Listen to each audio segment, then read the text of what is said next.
V veljavi je vladni odlok zaradi omejevanja širjenja okužb z novim koronavirusom, ki prepoveduje prehajanje med občinami.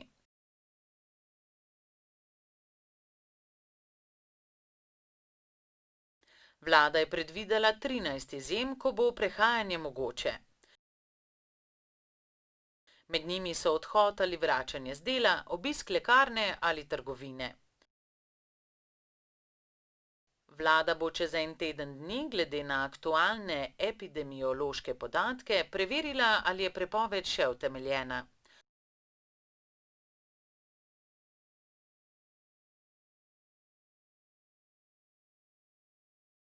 Povzemamo pogovor iz oddaje Dobro jutro televizije Slovenija, kjer je minister Hojs odgovarjal na vprašanja gledalk in gledalcev.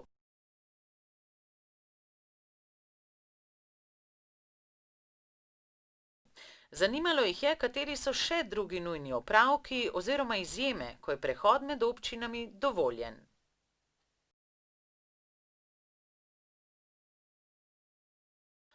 Gledalca je zanimalo, ali gremo lahko na pogreb prijatelja v drugo občino. Minister Hojs je pojasnil: zapisano je, da je dovoljen vsak prehod, ki se pojmuje kot nujna zadeva.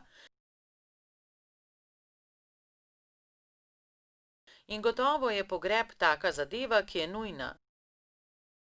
In gotovo lahko greste na pogreb svojca ali tesnega prijatelja.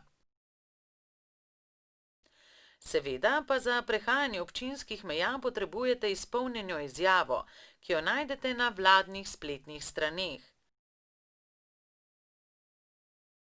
Izjavo si stiskajte, čitljivo izpolnite s podatki in razlogom, zaradi katerega potujete v drugo občino, in lastnoročno podpišite.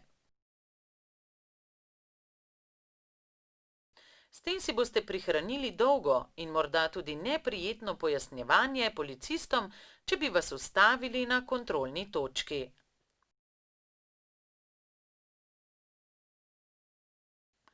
Ali je dovolj, da policistom pojasnimo razloge za prehajanje občinskih meja? Moramo pri sebi vedno imeti natisnjeno potrdilo? Hojs je pojasnil: za veliko izjem ne morete imeti potrdila. Če je nekaj nujnega, na primer, če vas pokliče teta, ki je nujno potrebna vaše pomoči, v tem primeru ne morete imeti nekega potrdila. Lahko pa imate v minuti izpolnjen obrazec, v katerem napišete, od kam do kam potujete in zakaj. In to je v urgentnem primeru povsem dovolj. Grob moje hčerke je v drugi regiji, nisem voznik. Zato me na grob pelje mož. Nisem najemnik groba, zato me zanima, kakšno potrdilo potrebujem.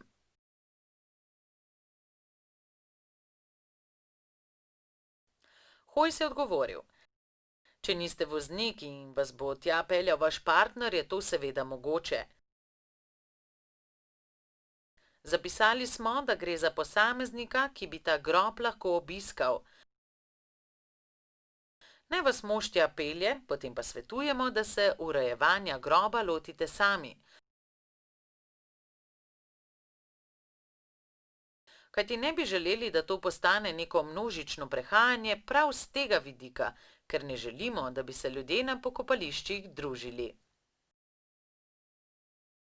Lahko dedki in babice obiščejo vnuke, ki so v drugi občini. Minister je odgovoril: morda bo slišati grobo, a prav dedki in babice so tisti, ki so v tem trenutku najbolj ogrožena skupina. Celo več, ugotavlja se, da so naši vnuki tista skupina, ki lahko najbolj potiho prenaša virus. Otroci velikokrat niti ne zbolijo, pa so prenašalci.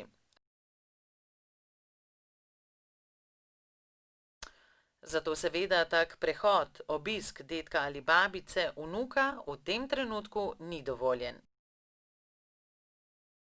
Mislim, da imamo danes ob moderni tehnologiji toliko možnosti, da se lahko prek elektronskih medijev slišijo, vidijo, si pomahajo. Naj zdržijo ta mesec, naj se potrudijo, verjamem, da bodo v dobro vnukov in v njihovo lastno dobro to razumeli.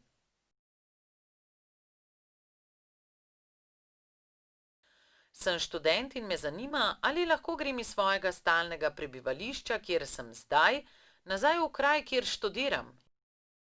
In tam ostanem.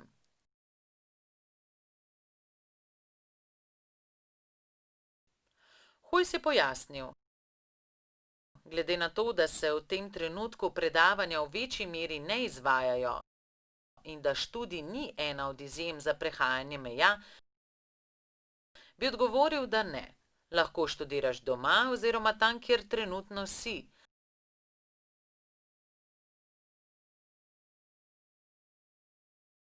To ne velja za tiste stanovalce študentskih domov, ki nimajo kje drugje za prebivati.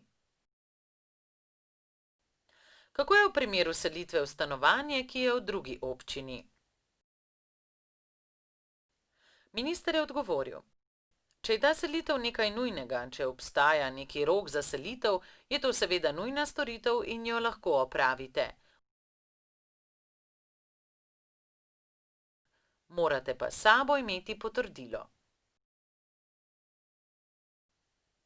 Kako naj starejši pridejo do izjave, če nimajo računalnika in ne tiskalnika, ali velja tudi ročno napisana izjava za prehode med občinami?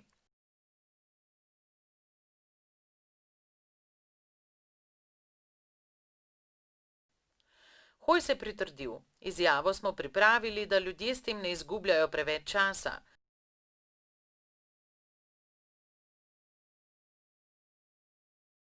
Verjamem, da nekateri niso tako vešči, da bi to poiskali in natisnili. Vsak ta, ki tega ne zmore ali ne zna, naj preprosto napiše svoje podatke. Od kod do kam potuje in zakaj. To bo policistu zadostovalo. Naročen sem na pregled pri zdravniku v drugi občini. Je dovolj potrdilo zdravnika ali moram izpolnjevati obrazec?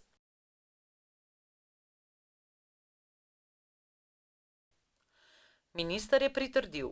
Povsem dovolj je, če policistu pokažete vabilo oziroma obrazec, ki ste ga prejeli od zdravstvene ustanove, na katerem bo razvidno, na kateri dan in ob kateri uri imate pregled. Tisti, ki so naročeni na zdravstveni pregled v drugi občini, sami po sebi spadajo med predvidene izjeme. V petek imam kupljeno letalsko vozovnico iz Benetk. Šla naj bi opravljati pripravništvo v tujino. Sem študentka. Zanima me, ali me lahko dedek pelje v drugo občino na prevoz in kakšna dokazila potrebujeva. Hojs je pojasnil. Letalska vozovnica je v tem primeru dovolj. Gre na neki način za odhod na delo.